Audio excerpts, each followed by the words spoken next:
Welcome, everybody, to something I've been planning for a while. I'm going to see. This is my trial run with this. No, I'm not going to splash the pages on the screen or anything, just the cover. I'm going to be reading through the first City of Heroes comic book series in audio format. It's something I've seen others do, but they tend to splash the artwork and whatnot on the page. I'm not doing that. So this is City of Heroes issue 0. An audio reading by Geekanomicon. This issue's script was done by Richard Dakin. Art by Rick Zombo. Letters and colors are by Digital Chameleon. Designer Darren Fabric. Special projects manager Rich Young. Assistant editor Philip Wilson Simon. Editor Dave Land. Publisher Mike Richardson. It was developed. The comic book series was done by Dark Horse Comics. The whole series, even though it's going to say Blue King, it's still Dark Horse. So, yeah, let's go. There's not going to be any music or anything. I'm just going to go through the pages. On the tram, you see some passengers on the tram, a blonde guy standing there reading a newspaper, and a few people sitting down, and two people having a conversation holding on to the rails or the hangers or whatever they are. Not familiar with what the layman's terms are of those. One gentleman says, "Excuse me, is the next stop Parkview?" "Yep, you new in town? Let me guess. Superpowered hero, right?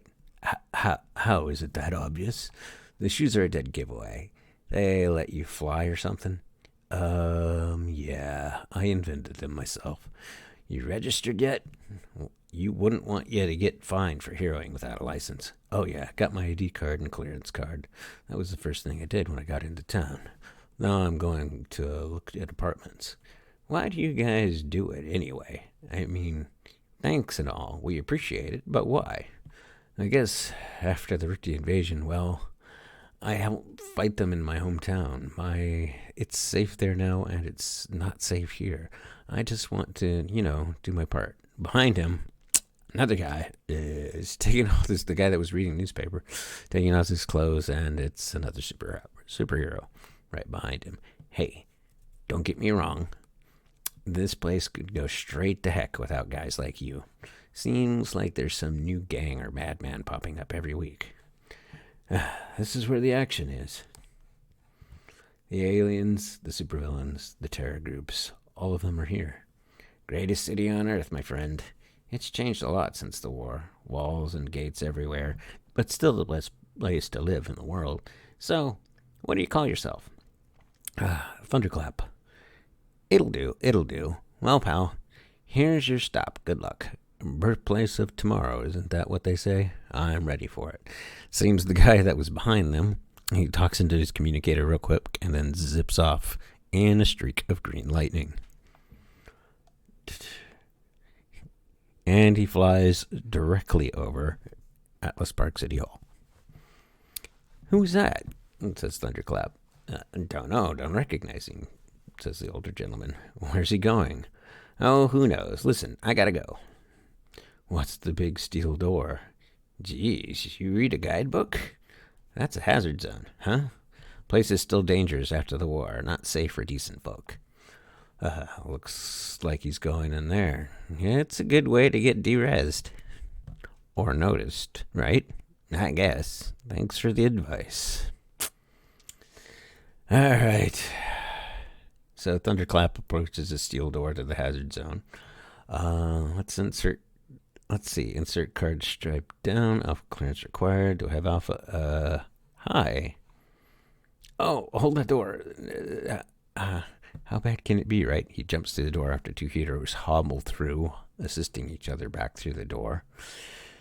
And Thunderclap gets through the city into a section of the city that seems to be torn apart. And there's collapsed buildings and everything everywhere. And there's somebody lurking in the shadows with very familiar spiked heads. And his only comment is, "Oh, it's pretty bad, I guess." Well, the two freak show that are behind him zap him. Oh, God. And then they start talking about how he's an easy mark. "Freaking tights, man. Too lame. Smoked him. I smoked him that bit." Ugh, and Thunderclap comes back up and blasting them with his own. Guess he's a blaster of some sort. Oh, crap. Oh no, you don't. Come here, you guys. Stay on target. Thunderclap seems to be pursuing one down an alley. The one that had the little spiked mohawk, a literal spiked mohawk. It's made out of spikes. He tackles him to the ground. Gotcha. And all of a sudden, he finds a couple other heroes. One wearing a full-on mask with blue and black tights. The other in kind of green leather.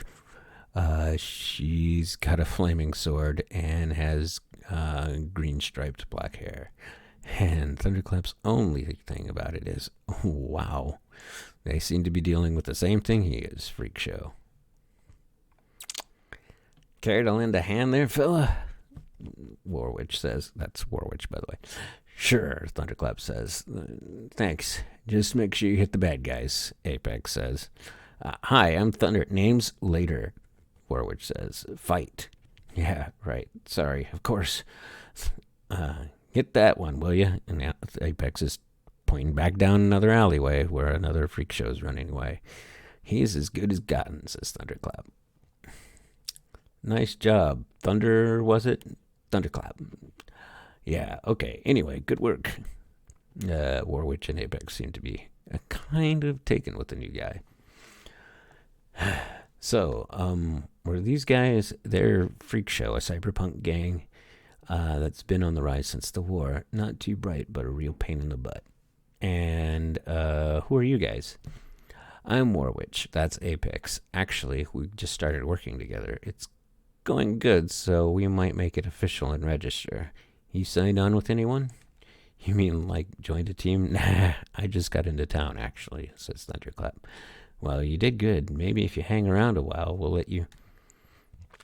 Hey, I got a message here from the Freedom Phalanx. They want us to check out a break-in over at the Lewis building. You up for it, T-Clap? We could use a hand. Does the Freedom Phalanx call you often? Well, I called them. Actually, I just volunteered the three of us. You coming? It'll look bad if you back out now. Just point the way. Where are we headed? East side, 16th and Lumberton. They fly through the desolated city, exploring wrecked buildings and whatnot, and they approach one really big one. Looks like the civilians cleared out. Something's up. Who could empty out a whole building like that? In this city, you don't want to know how many different groups can empty out a whole building. Did you hear that? Asked Thunderclap. No, there's nothing to hear. That's what worries me, says Warwitch. And from above, you can see a sniper. Oof, obviously fifth column. Kind of Nazi group. I swear I heard something, like maybe a click. That's not good in times like this. Clicks are never good. And somebody shoots at Thunderclap. And he kind of deflects the bullets. Looks like. Up there. What the... I got these guys up here. Thunderclap streaks up and starts blasting with his lightning blast, I guess. Oof! Nails one of the snipers, sending him back through a door. I've never seen these guys before. Must be new in town. There's more coming, and you see a whole bunch of fifth column guys coming down the stairs. I see them. What are these clowns doing here, anyway? Oh, crap, Thunderclap says on the roof. There's a bomb up here. Okay, no problem. Just shut it off, right? No problem. I've got this one. I think there are two more. Did he say something about bombs? And he said there were more of them. I'll check down here. I got this one. Just yank out all the wires. That's a dangerous thing to do, but okay. There's one here, too, Apex says. I found one, but I need some cover here, Warwitch says, getting shot at from down the hall. No problem, Warwitch, Thunderclap says, and he shows up and blasts the guys from behind, but not before Warwitch gets tackled down by a big fifth column mech with a claw and kind of machine gun built in. Guys, help. Hang on, Apex says. I don't think I'm hurting it, Thunderclap says. They don't seem to be making a dent. All three of them are attacking it. Several attempts are made. They're missed, but somebody else takes care of the bomb. somebody with a star on a red glove. Get off of me, Warwitch screams, blasting the mech as it's trying to stomp down on her. Somebody grabs the mech from behind, making it come off balance and lean backward away from Warwitch. Who's there? Statesman. What the heck was that? Apex says. Are you three okay? You're Statesman. The Statesman? Like first hero of the city Statesman? So they tell me. Oh my, this is so... Hey, what are you doing here? Warwitch asks. I heard about the assignment you took from us. Something about it struck me. Now I know why. I haven't seen them in 50 years, but I know who these soldiers are. The Fifth Column. Who? As in the Fifth Column from World War II? It looks like it. Who are the Fifth Column? Thunderclap asks. And Statesman goes into a little dialogue about them. A German super soldier team. They first struck in 1941, sinking the European relief fleet here in Paragon City Harbor. That was just the beginning of a terror and sabotage campaign that lasted the rest of the war, led by their leader, Requiem. Dozens of heroes died fighting them here on the East Coast. It was almost a third front in the war. We finally beat them in the late 1945. As far as I knew, they went the way of the rest of the Nazis. But now you think they're back. Why now? Asked Thunderclap. The city is weak from the Richti invasion. If they are back, then the city is in even more trouble than it already was. And that's saying something. If we're lucky, this is just a small copycat group. And they haven't assembled a sizable force with which to attack the city. If they have, we'll need all the help we can get. And that's it. That's the issue 0 of City of Heroes. I really didn't know this issue ever came out. If you guys like this, I will continue the series. There's 12 issues of this series. It does have a definitive end. And with that, I will see you guys in the near future. Thank you for listening, and I'll see you soon.